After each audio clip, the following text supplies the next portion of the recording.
গত কয়েক বছর আগে আমি ব্রুনাই গিয়েছিলাম।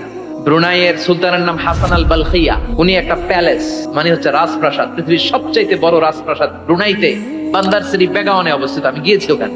প্রায় 1800 থেকে 2000 কক্ষ আছে ওই প্যালেসে, রাজপ্রাসাদে। ওই রাজপ্রাসাদের টয়লেটের কমোড গুলো মেড অফ গোল্ড, স্বর্ণ দিয়ে বানানো। এই হাসান আল বালখিয়া নিজে বিমান চালায়।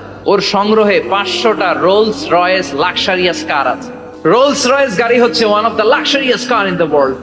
স্বর্ণেরও গাড়ি আছে, তার স্বর্ণের পালঙ্ক আছে, আমি দেখে এসেছি। পোরশে, ফারারে, লাম্বরগিনি, এই টাইপের যে ব্র্যান্ড গুলো আছে, অভাব নাই।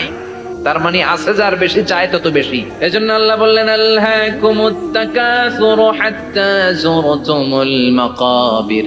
দুনিয়ার লোভ তোমাদেরকে আখিরাত থেকে গাফেল বানিয়ে দিয়েছে। দুনিয়ার লোভ লালসার মধ্যে পড়ে আখিরাতকে বেমালুন তোমরা ভুলে গিয়েছো। এই গাফলতি কোনোদিন কমবে না যতদিন না তোমরা কবরে ঢুকো, ঠিক কি না?